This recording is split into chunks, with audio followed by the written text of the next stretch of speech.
thing that really got me interested was, as you say, the gyroscope. In a plane there is an artificial horizon, okay, and it's based on a gyroscope. And if you spin a gyroscope on a surface, it will want to stay upright. You can twist and tilt the surface as much as you like, the gyroscope will stay upright. So if a plane has a gyroscope and it starts following the curve of the Earth, the gyroscope would stay upright, which means the artificial horizon will start to roll backwards. But it doesn't. That's absolute proof that a plane flies over a flat surface rather than a curved one. Because I asked the pilot on my last flight, do you ever notice the artificial horizon rolling backwards? He said, no, but the artificial horizon has complex electronics in it to make sure it knows where it is on the Earth and it compensates. But I went to the manufacturer of the artificial horizon and they confirmed to me that it's completely mechanical, nothing electronic in it whatsoever. So it's literally just a gyroscope that can freely move. So that right there is proof to me that planes fly over a plane. None of it makes sense. The problem is that we're taught as children, this ball Earth lie, and you might ask as a child, what about the people in Australia? They're standing on the bottom of the globe, won't they fall off? And your teacher says, no, gravity. And you go, oh, okay. And you never go back to that question. But when you go back to it as an adult and start looking at it with a critical eye, right, the whole thing falls apart. As you say, the globe is spinning at 1,000 miles an hour. Neil deGrasse Tyson, who's a leading astronomer in America, tells us that the Earth is not a perfect circle. It is actually an oblate spheroid. It's squashed and wider at the equator. Yeah. So Earth, throughout its life, even when it formed, it was spinning, and it got a little wider at the equator than it does at the poles. So it's not actually a sphere. It's oblate, and officially it's an oblate spheroid. That's what we call it. But not only that, it's slightly wider below the equator than above the equator. A little chubbier. A little chubbier. Yeah. Chubby's a good way. It's like pear-shaped. So my question to him would be, why is there land at the equator? Because water will move more readily than rock. So if the Earth is spinning, the water will be collected at the equator. I mean, if you spin a wet tennis ball, okay, you spin a wet tennis ball, the water shoots off at the equator, essentially. So all the water will be gathered around the equator. So why is there land at the equator? Doesn't make any sense. The other thing that's about the spinning Earth is looking at the stars. Now, directly above the axis of spin is the pole star, Polaris, okay, directly over the North Pole.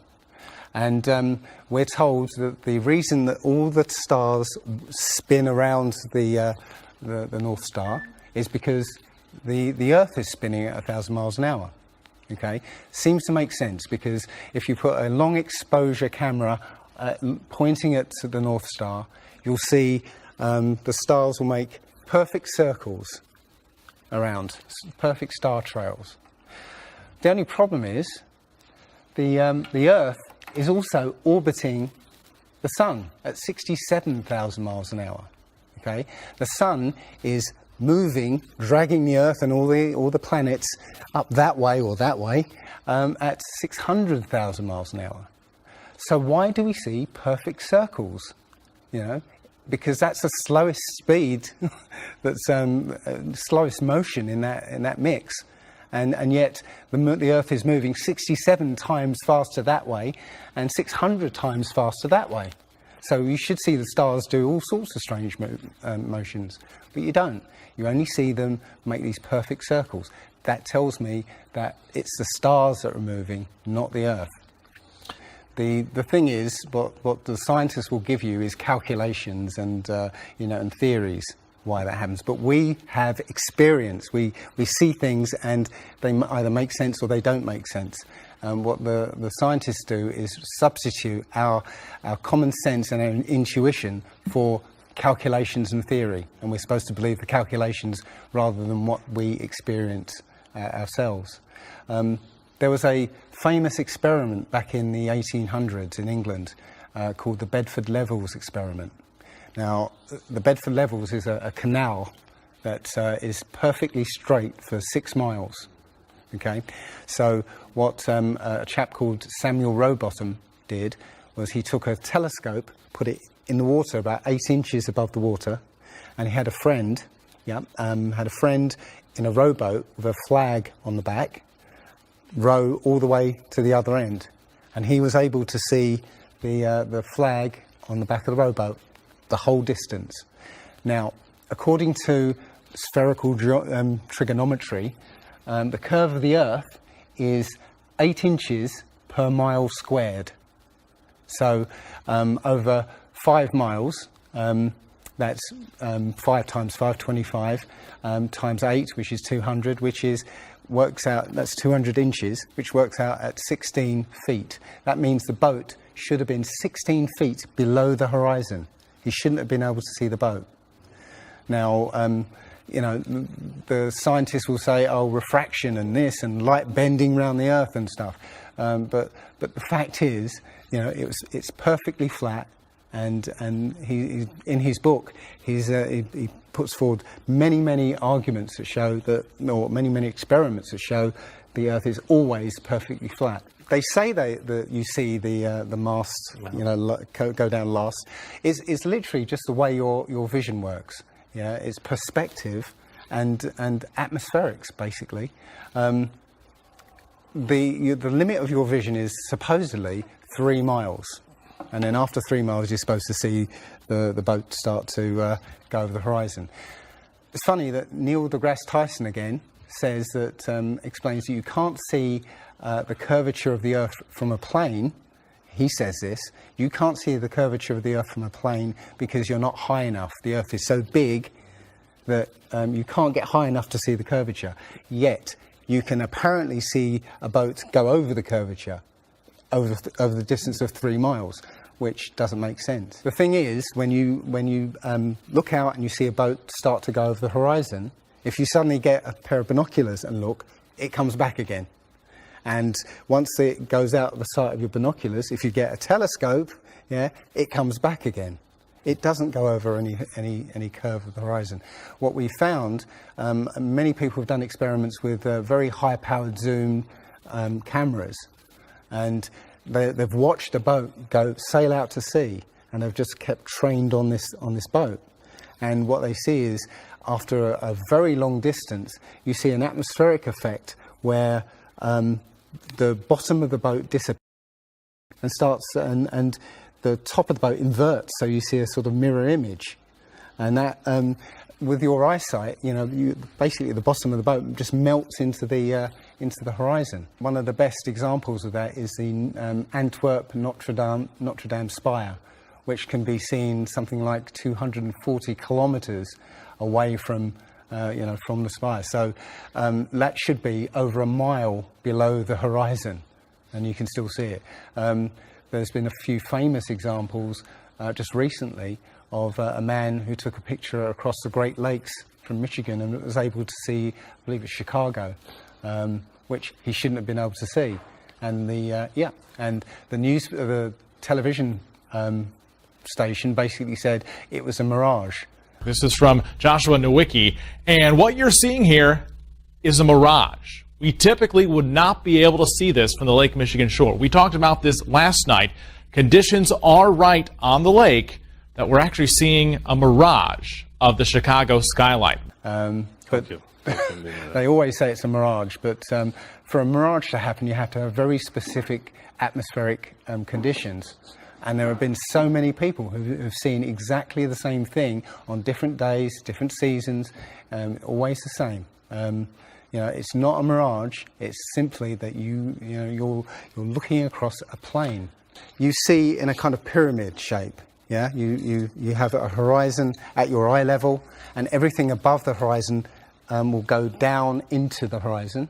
Yeah, everything below the horizon will seem to go up. Just like if you're in a long hallway, you'll see that the walls will start to move in, and the roof and the floor will start to move into the centre. Yeah, so literally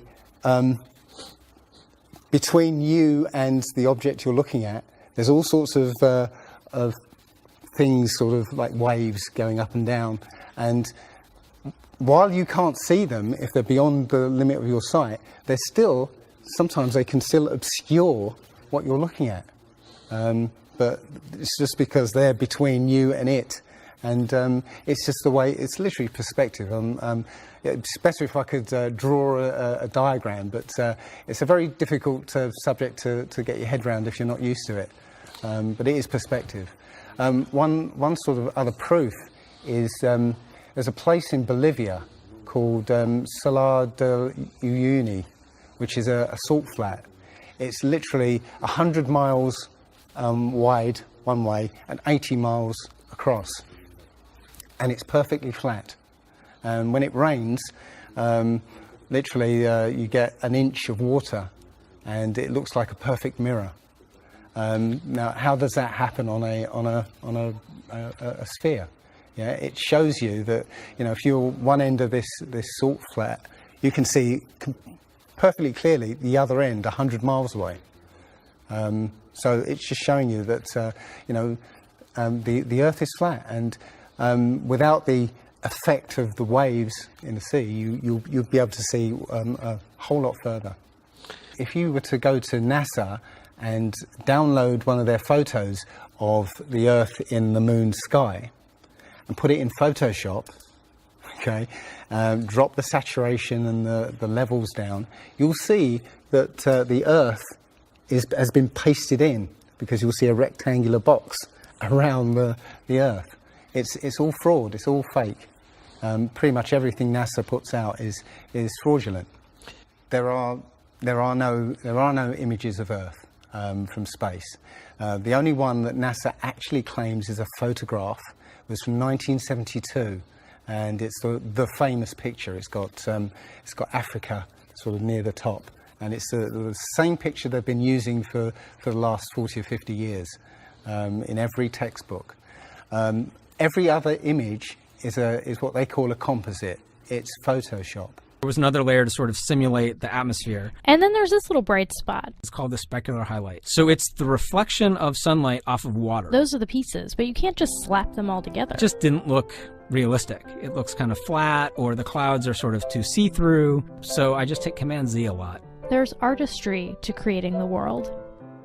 What I imagine it to be. Unfortunately, I'm not an astronaut. I've never been to space. But I've looked at these images over and over again, trying to sort of get the essence of it. It is photoshopped, but it's has to be. It is photoshopped, but it's has to be. It is photoshopped, but it's has to be. It is photoshopped, but it's has to be. And many of us have been looking at these images of Earth, including the one they call the Big Blue Marble, which was released in 2002, I think.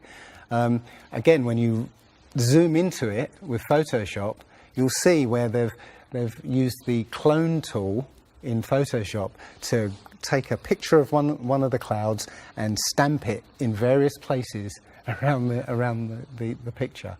They got lazy. In another image, they've even photoshopped the word sex in the clouds, which is a subliminal tool they use to get people to sort of relate to something. They literally, you can look at this and you can find it on NASA's website. In a video I'm working on at the moment, I've got a video from what they call the Galileo space probe. As it left Earth, it took a series of shots of Earth, apparently, and you see that over the course of 25 hours, the clouds never move. Okay, now I happened to find some pictures of satellite pictures of Earth, and I noticed that in these separately taken satellite shots, the clouds were exactly the same as the ones in this Galileo shot. So it's a cloud map. It would be very simple indeed to just silence everybody, put an end to this topic once and for all, turn the Hubble round and show us Earth in real time, zooming in onto a place so that we can see what's happening at that place, and we know that there is something up there looking down on us from space. But they will not do it. They can't do it. It can't. It doesn't exist. It literally doesn't exist. When you go onto the plane tracking software, you'll see hundreds and hundreds of flights over the northern hemisphere, and you can track those flights from beginning to end. When you look at any flight in the southern hemisphere, what you'll find is the flight takes off and disappears off the tracking, usually about an hour after takeoff, and then later on will reappear an hour before landing. Now, there's no explanation for it. I mean, the point is that distances are very different, and distances and flight plans are very different on the flat Earth than they are on the ball. And when you look at flights in the southern hemisphere, they make some really crazy, sort of deviations.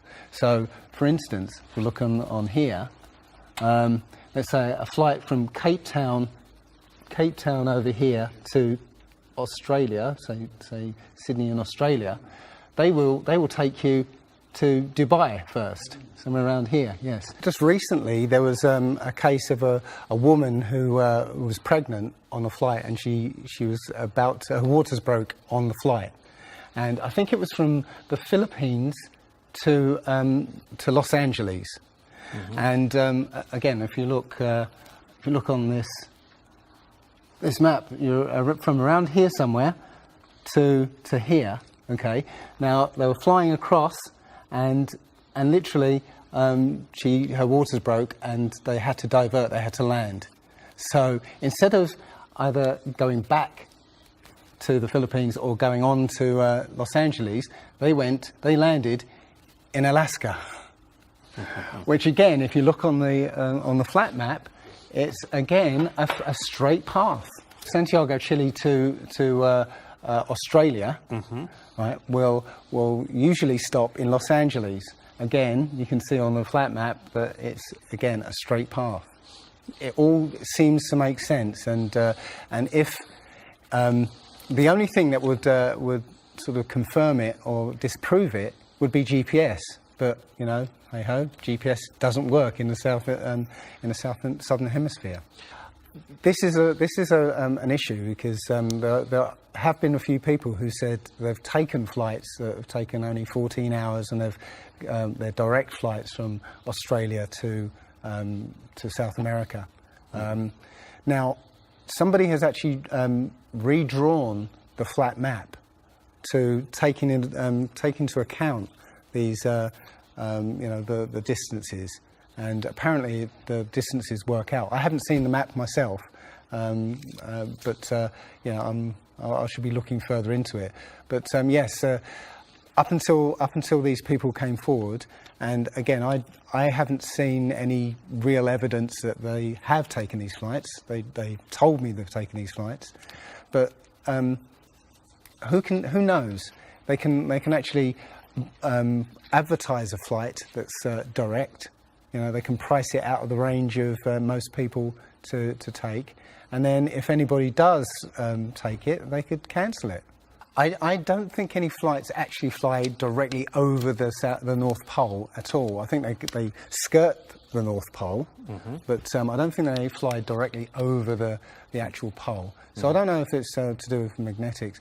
The only thing I do know is that nothing flies over the South Pole, because again, on a flat map, the South Pole, the continent of Antarctica, is the ring around the Earth. So you can't fly over the ring and get anywhere. That's why we're not allowed to go there. I mean, think about it. It's the only treaty that's all these countries have signed and never broken and completely agreed on. It's the only one. And, what treaty is there that everybody's agreed on?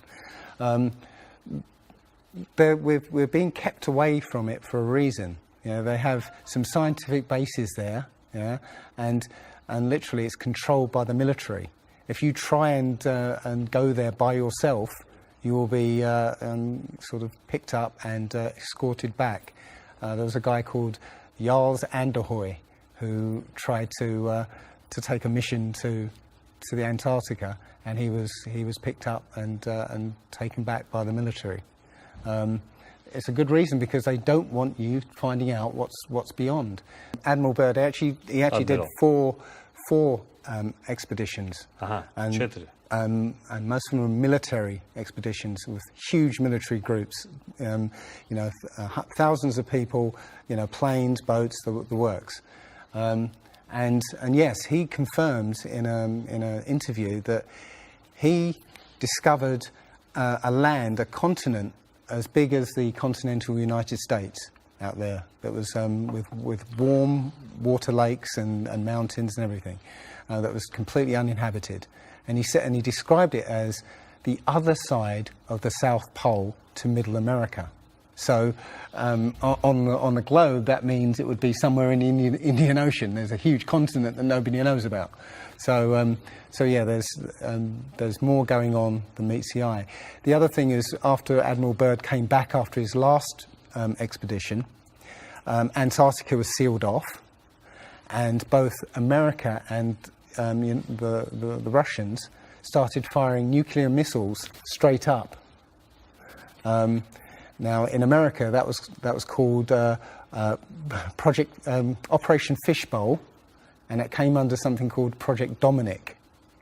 Well, Fishbowl makes sense, because it seems like Admiral Byrd found the edge of the dome, while he was out there.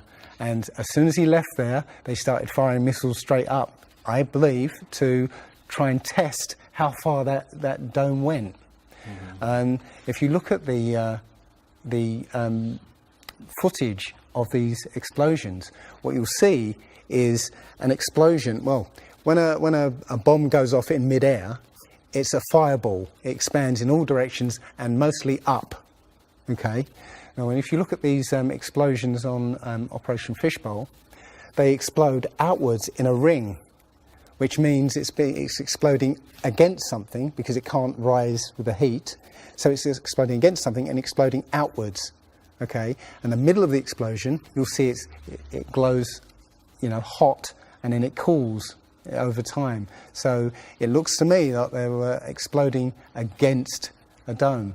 Now, I said it was Operation Fishbowl, obviously Fishbowl, but there's a chap called Rob Skiba who discovered that the Project Dominic, the word Dominic means of the Lord, Fishbowl of the Lord. So I believe they clearly know that we're in an enclosed system, and Admiral Byrd found the edge, and they've tested to see how far it goes up. They will also say that if a sniper is trying to hit something a great distance, a couple of miles away, they have to take into consideration the spinning of the Earth, because they say that as the bullet leaves the muzzle of the gun, it's now independent of the rotation of the Earth. So, the Earth will spin away from where the bullet, and you have to take that into account. They say that about artillery shells as well, but it's not true. If that was true, a sniper would have to spend ages and ages calculating how to make that shot, and they don't. They literally take into consideration the wind and the elevation, and they don't take the Coriolis effect into consideration at all. Also, planes. If that works for bullets, if bullets, as soon as they leave the Earth, they're now independent of the spin, then why doesn't it work for planes? Yeah. There's a video on YouTube that actually tries to explain that the Coriolis effect works by using the example of a paper plane. You have to throw it. If you throw it north, the Earth will spin and the plane will land sort of east. But if you take the idea of a real plane, a plane would have to aim north to go east in that case. But that's not what happens. And if that was the case as well, planes would have to land on runways that are moving. And that would be impossible. But how is it that you can take a flight from London to New York and it will take exactly the same time as a flight from New York to London? Yeah, one's with the spin of the planet and the other one's against it. So it doesn't make sense. They'll say that the whole atmosphere is moving, with the planet, but that doesn't make sense either, because the atmosphere, say it's that thick, the top layer of the atmosphere will be moving slow, and as further you get in, will be moving faster. How, if everything is moving like that, how do you get a light breeze that blows against the spin of the planet? How do you get a breeze that goes from north to south? It just doesn't make sense. And again, science will give you calculations and esoteric ideas, but you can go out and look for yourself, and you'll see what makes sense and what doesn't.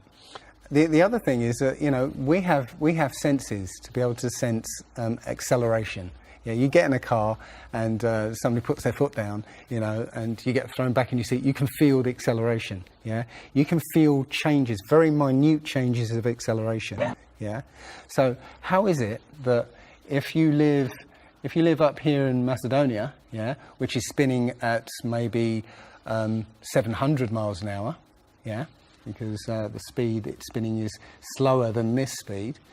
So if you took a flight down to Africa, on the equator, why don't you feel the change in acceleration? So why don't you feel the change in acceleration? You have these senses that will register the slightest change. But you get off the plane there and you don't feel dizzy, because now you're moving a lot faster. So no, it doesn't make sense.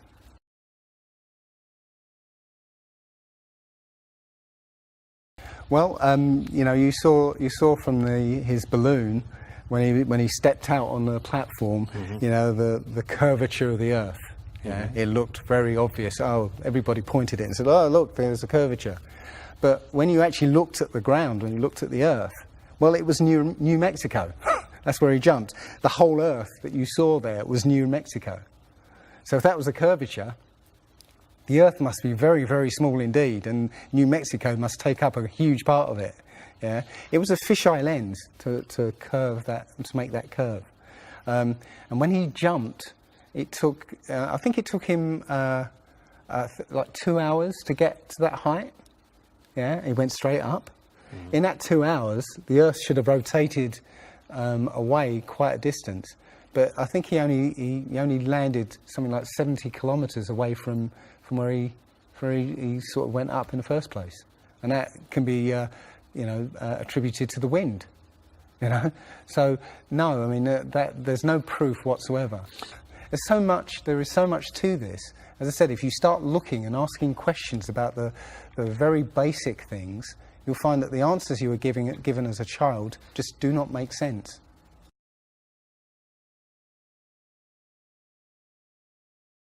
So the idea there is that it must be a globe, because the sun, if the sun's here, then it's got to be dark on the other side. Well, the thing about the sun is that we're told it's 93 million miles away. It's not. It's actually something around 3,000 miles away, and about 34 miles across. That might sound really crazy, but if you look at look out on a day that's got broken cloud, you'll see that the sun rays will come out at an angle. Most people have seen this. The rays come down at angles. If the sun was 93 million miles away, then all the light will be coming parallel. So if you imagine, there's no way to show 93 million miles, but something way, way over there, all the light that reaches this globe will be parallel. There's no way that light can come that far and spread out like that. Now, if you follow those light rays, you'll see exactly where the sun is. And as I said, it works out to be about 3,100 miles.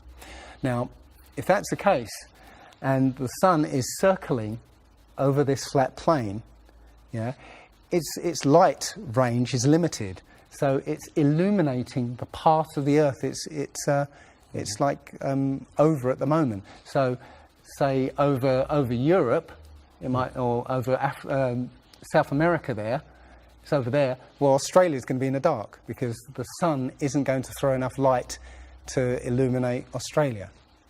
Yeah. Now, most people say, well, I see the sun rise and set. How can that be if it's just going round in a circle? Well, that's perspective again. If you actually see video of the sun coming up and going down, many times you'll see that the sun starts off as it's coming up very, very tiny, and it gets bigger as it gets closer to midday and then gets smaller again. It's literally that effect of perspective, you know, with some things above you, like the ceiling in a hallway, yeah, as it goes further away, it will seem to sink down towards the horizon until it disappears beyond the limit of your sight. And that's all you're seeing. You're seeing literally the sun circling overhead, but seeming to set.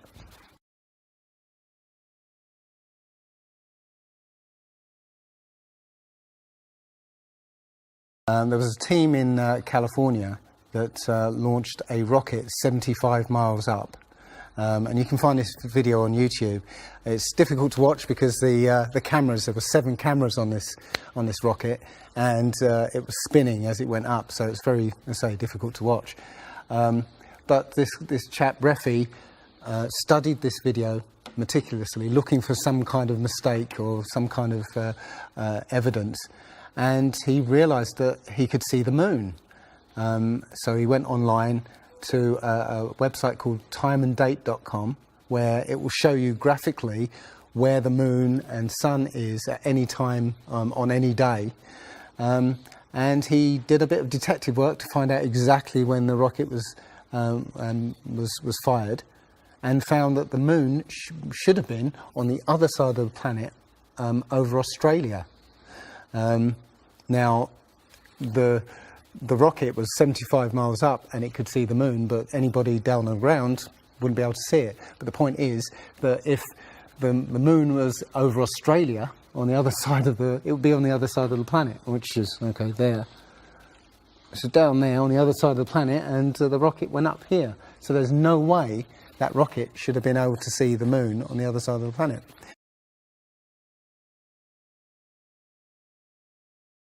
If you watch the trajectory of the space shuttle, it doesn't go straight up. It always goes in a curve and out to sea. The point is that they actually go horizontal. The space shuttle goes horizontal. It never goes any further up. It goes horizontal, very, very low down in the atmosphere, because it drops its external tank while it's still in the atmosphere. So, you know, it's still in the atmosphere while it's horizontal, so it never gets any higher, and it goes out of sight, not because it goes too high, because it goes too far downrange. And it seems that nobody's ever on the space shuttle, and the proof of that is the Challenger disaster. In, I believe it's 1986, the Challenger exploded just after takeoff and killed 7 astronauts. But it turns out that 6 of the astronauts are still alive, and most of them are using their original names. And you can find pictures of them. They're using the same names, and they're doing ordinary jobs now. Teachers, lecturers, lawyers, whatever. But they're still alive. I think it's a mock-up. I think it's an empty shell, and literally just dishes in the sea, out of sight. And they have a plane that's mocked up to look like a space shuttle, and you can see whenever the space shuttle lands, You can hear it. It's a loud jet engine. You watch any video of the space shuttle landing, you can tell it's a jet engine. It's a jet-powered aircraft. That's it. It's not a glider. In my video, I show you a glider, how that seems, and then I show you the space shuttle, and yeah, it's not a glider. It's an aircraft, and that's what they're fooling us. Taking billions of dollars in and giving us images and fake planes for that 10 billion, you know, however many billions of dollars it is. That you've got the external tank and the space shuttle. Yeah, it's like horizontal at this point, and then they drop the tank. Okay, now the space shuttle isn't powered at this point because the tank has all the fuel. Yes. Okay, so when the engine stops, the tank is dropped. Basically, the space shuttle and tank should follow the same path because neither of them are powered. They should both fall in the same way. Now, because the tank has all the fuel, those pods on the back of the space shuttle aren't fuel tanks. They have a very, very small amount of fuel in there for orbital manoeuvring. But from this point, which again is still in the Earth's atmosphere, because the tank, you know, is falling there, it now has to go from there into orbit. They haven't got the fuel there to insert it into orbit.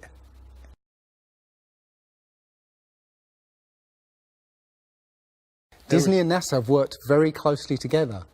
Disney worked with NASA on the moon project. Yeah, they made it. They filmed it so that it would be entertaining for the masses. Yeah, and they're still working with NASA. I absolutely believe that Stanley Kubrick, you know, filmed the moon landing. He left a few clues just to say, so that, you know, like Michelangelo. Yeah, so that we eventually would know that this was his work. Yeah, I did this. It's a joke. It was meant to fool people in 1960s. So you got like clear footprints, but yet you don't have where an impression where the pads of the lunar lander were. Or a blast crater where the engines were blasting downwards, and also the camera followed the capsule straight up, right, and it followed it very precisely, right, and it stopped when it started to pitch over, right. Now, NASA says, "Oh, we did it remotely." Well, there was a 2 or 3 second delay between sending signals and the camera starting to respond, and then another couple of seconds for them to see what's happened. So it's next to impossible to get that sort of accuracy with that kind of and it's only done once. I mean, they can't sort of keep doing it over and get it right. You know, they do it once and they got it right the first time. So no, it's either they left an astronaut on the moon to film them, or it was fake. It was fake. It was absolutely fake. There's not too many people involved in this. I mean, NASA controls space as such. The other agencies have popped up, but literally it's a money-making scheme. NASA makes, you know, hundreds of billions of dollars a year. Dobra, Rusy. Okay. The Russians, okay, they're getting in on the act as well. You know, they make money from this. And have you seen the imagery that they put out? The Chinese have put out, or I think it was the Japanese that put out images of Earth from the moon, and it looks even more fake than NASA's ones. It's a money-making scheme, and they're all joining the bandwagon. But you know, that isn't the first thing that's been hidden over the years. I mean, we're all driving petrol cars because 100 years ago, the Rockefeller family basically cornered the market on oil, and the car industry was going electric.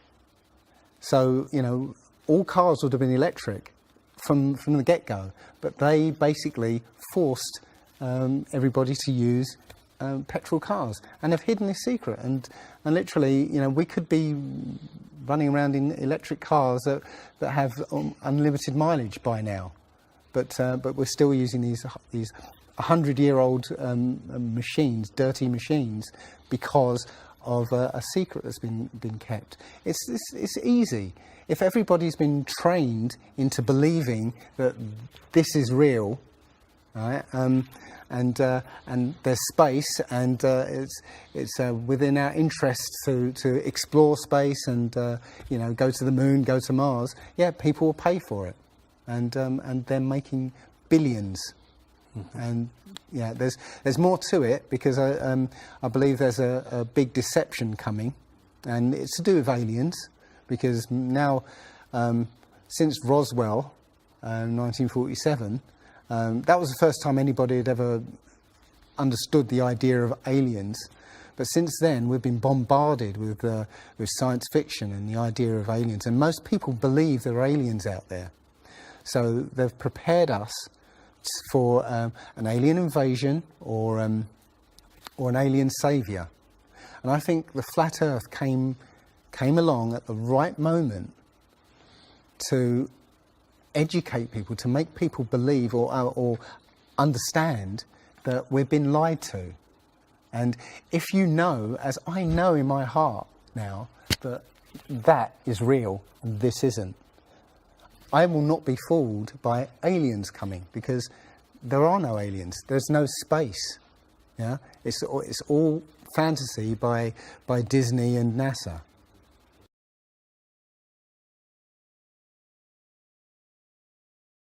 Well, the Bible has a very, very clear view of what this place is, and it matches that place more than it matches this. Okay, and what it says is the great deep is under it, just water. It's just deep water, and above the firmament is water. And it says in Genesis that he separated the water below from the water above, and made a space, and then made dry land appear out of the water. So what's under the flat Earth? Well, it's water, and it just goes on. Again, I don't know for sure, because I've not been under there. I don't know what's past the outside of, or the first few hundred miles of Antarctica. But everything I've seen over the last year and a half tells me that is true and this isn't. And I'm starting to believe and trust my intuition about this.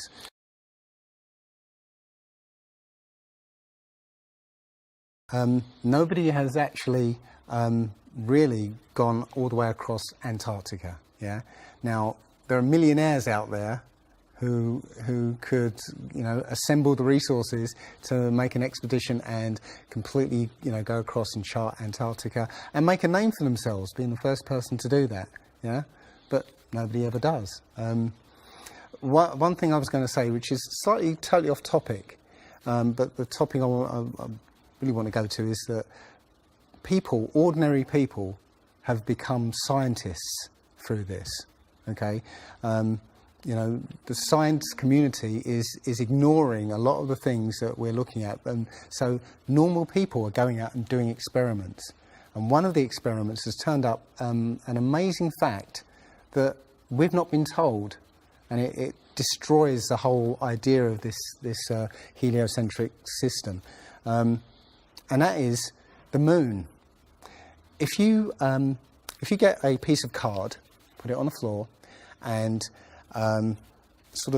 you put another piece of card to act as a barrier for the moonlight. So you have the moon above, card on the floor, and a piece of card in front to shield half of the card. Yeah. Now a lot of people have these laser thermometers. Now you can actually measure the temperature of the moonlight next to the temperature of the shade of the moonlight, and you'll find the moonlight is colder than the shade, the opposite from the sun. So the moon is throwing out its own light, and that light is the opposite from the sun. Now, that tells you that it's not reflecting the sun's light. It's producing its own, and its light is different from the sun's. So, the scientific community have not told us this, because they won't tell us this because it destroys this idea that the sun is lighting up the moon.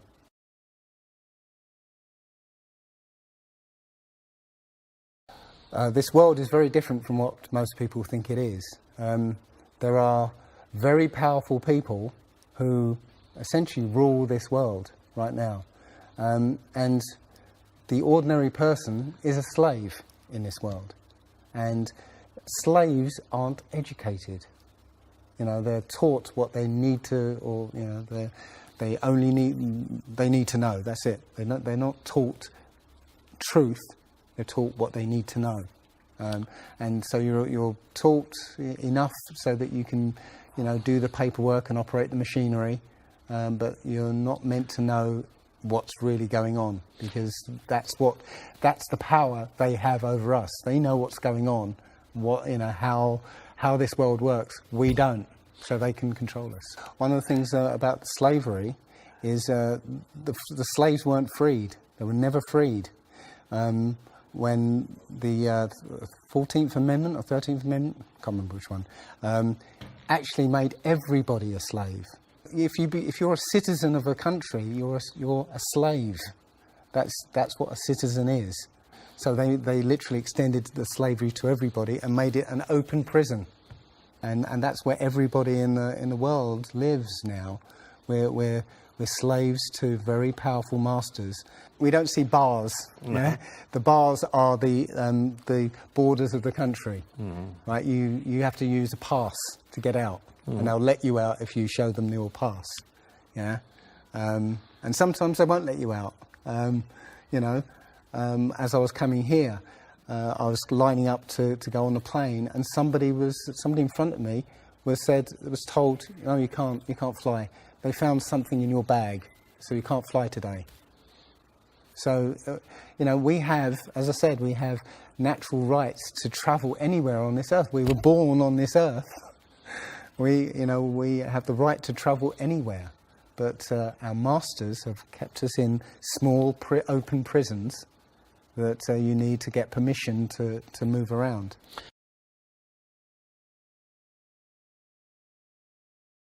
This idea that, billions of years ago, nothing exploded and then everything came out of that nothingness, ridiculous. But they try to make you believe that the idea that a supreme being, a creator, created this is ridiculous compared to that idea. I mean, if you look at it objectively, I would lean towards a creator because, there's so much that points to, the fingerprint of a creator. But it's no less ridiculous than nothing exploding and becoming something. In my opinion, the Big Bang theory and the theory of evolution and the ball Earth theory are all interlinked, and they're all there to make us feel as though we're insignificant. We're small, tiny, miniature, unimportant pieces of slime crawling around on a speck of dust in an infinite universe. If that's true, and there's no purpose, there's no meaning to anything, then our owners can do whatever they want with us. Then, this is all accidental, so food can be genetically modified because it's imperfect. We can be modified because we're imperfect.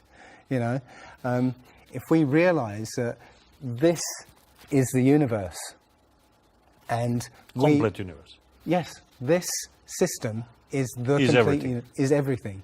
Everything that NASA has put out is CGI, is fake. Okay, people say, I think you mentioned it. If you look out into the universe, you see that the moon is round, spherical, and the planets are spherical, and so why are we flat? Well, how do you know that the planets and the stars are spherical? All you get is, if you look for a telescope, you see a flat disk. If you think you see a spherical shape there, Well, it needs two eyes to resolve 3D. If you're looking through a telescope, you can't see anything in 3D. It's going to be flat anyway. So all you see is a flat blob of light. It's only NASA that's given you these beautiful pictures of so-called planets and stars. Yeah. So it's a fallacy to say, well, everything else out there is spherical, so we must be. You know, how this is special. You know, so why? It's like saying a basketball is round, so why isn't the court round? You know, it's a fallacy. So this idea of a ball Earth, theory of evolution, the Big Bang, is all about making us feel nothing, so that we can be used. If everybody realised how special we all are, how unique every single life is, then this whole world would change overnight. We wouldn't allow ourselves to be used by this cabal.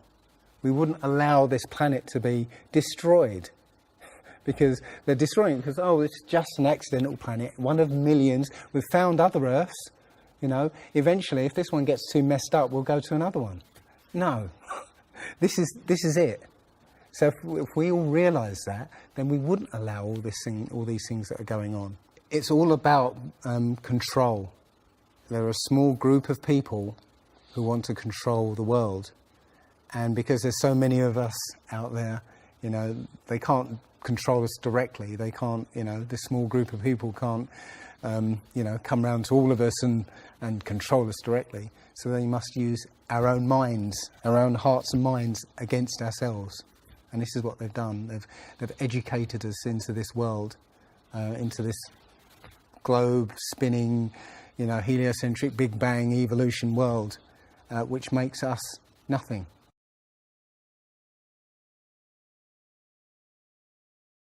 This is amazing because when I first started looking, it was about a year and a half ago, I looked on YouTube and there were maybe about 100 videos, not even that probably, and nobody was talking about it, right?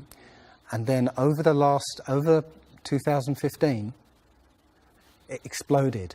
There are thousands and thousands and thousands of people looking at Flat Earth now. And what happens is that you'll watch something or read something, and something will strike a chord in your mind, and you'll think, yeah, I've always wondered that. And what will happen is you will start feverishly researching. I mean, what happened to me was, as soon as I got that, I spent every waking hour looking for things and testing things, and this seems to be replicated with thousands of people around the world who suddenly come into this. They start, you know, researching and getting a passion for this, because this is what I think, it's the truth, and we recognise the truth when we hear it, and we feel it, and this I believe has come at the exact right time, so that we awaken to what's going on in the world. Nothing else, you know, 9/11 even hasn't awoken people, right, to this extent. You know, for me, I've been an atheist for 40 years. From the age of 13, you know, I didn't want anything to do with God and Bibles and whatever and religions. And now I know for a fact there is a creator. I've seen his fingerprint, you know, not just with the flat earth. Everything I've done in the last 5 or 10 years has led me to see that there is a creator now. And there's a great many people out there who have had exactly the same revelation as I have. And it is. I'm now following the commandments and trying to be the best human being that I can be, because I think it was a guy called Kent Hovind who said there are only two possibilities. Either there is a God or there isn't. And both of them are terrifying. Yeah. If there isn't a God, then nobody's in control. We're hurtling through space, and there's no plan, and there's no nothing, and that's terrifying. If there is a God, then we'd better find out who he is and what he wants, and do exactly what he says. And it turns out that he gave us very specific instructions on how to live. And they're not rules as in laws that you must follow because or put you in prison if you don't. No, these are rules to live by, to make a harmonious world. Don't harm anyone, don't kill anybody, don't steal from people. Don't covet people's items. Don't lie. Don't lie. I mean, these things are written in our hearts anyway. Yeah, but we're in a society that that legalizes all of the 10 Commandments. The policemen and soldiers can kill. They're allowed to kill. Politicians can lie. They can lie. They're lying all the time. They're actually. lying all the time. Police have been told that they are allowed to lie to try and get to catch somebody. Yeah, they're allowed to lie.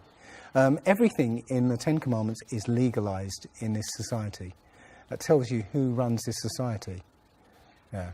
So yeah, this is a profound movement. I don't like using the word movement, but it's a profound shift in consciousness for people because, unlike any other topic that's come out in the last few years, this one has made people realise that they've been lied to.